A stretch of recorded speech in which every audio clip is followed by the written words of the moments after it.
Okay, so I want to let you know that we Biafrans, we also watched your video. When you went to the podcast to begin to say you want a Biafran, you want Nnamdi Kanu agitation to make sense to you. Mr. Make It Make Sense. Let me educate you a little bit. This has shown that you are not following what Nnamdi Kanu was doing. You are not following what Simon Ekpa is even talking about today. But I will school you so that you understand where the agitation started from. In 2012, when Nnamdi Kanu started this agitation, he started by writing to the Nigerian government and letting them know that the economy and the way Nigeria is being run is not good. They should change their pattern of running the government. Two, he also let them know that if that is not working, a regional government should be formed. So it will go back to the way it was before, okay, where every region will govern themselves and report to the center. That was what Nnamdi Kanu was speaking in 2012.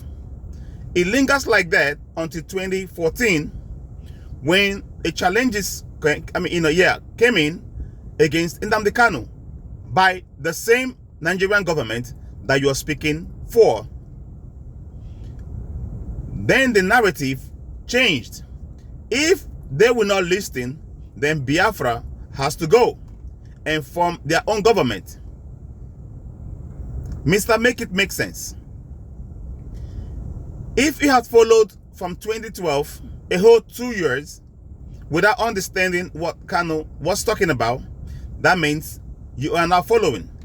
All you did was to pick it from the air without understanding where the agitation was coming from. So I need to listen carefully. In Biafra land, we don't need no narrow gauge rails.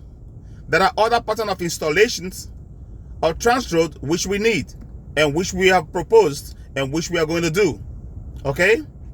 Now you talk about Yoruba and Igbo. I don't know why you're bringing these two mighty ethnicity together or bringing them in your podcast.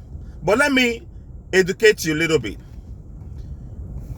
You know that Eritrea and Ethiopia used to be one country, right?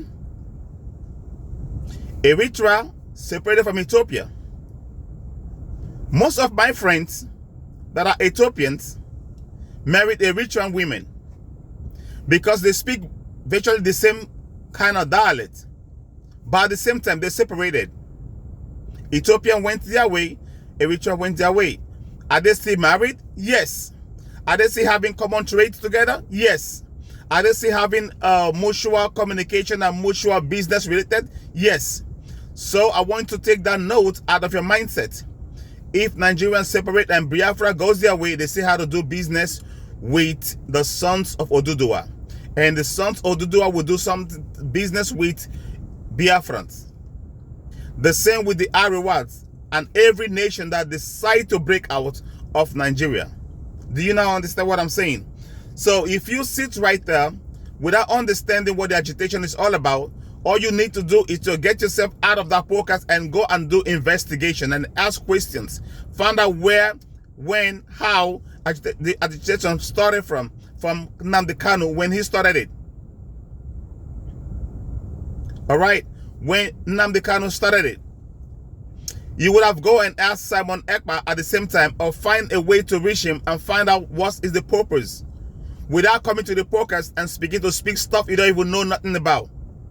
This stuff I've been lingering for a very long time, and we need the Biafran. If you want to remain part of Nigerian, I don't even know where you came from. Do I know your name? If you want to be part of Nigeria, you can still remain in one Nigeria where the British are decided to tie you and sojourn you to themselves. But we are Biafran and we'll get our nation, and Biafran will rise. Okay?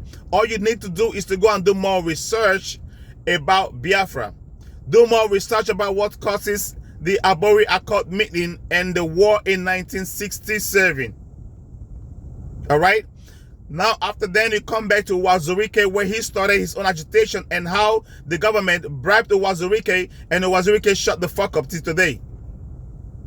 Wazirike shut mouth, he couldn't say nothing. Now the agitation has turned away the other way around. Nnamdi Kanu have been arrested right now 2 times in jail in Nigerian prison. The first one, they break his home, they shoot everybody, they killed him, they killed a lot of people, not him, a lot of his people around him, and they got him arrested. He came out, he left the country, they went to kidnap him in Kenya. He did not see all that. This is the problem with a lot of you people. You see the truth, you cover the truth. You decide to speak from one side of your mouth because you want to please the country that is subjugating poverty to your parents. I don't blame you, my brother, but you need to go do your research as a black man and know where you stand.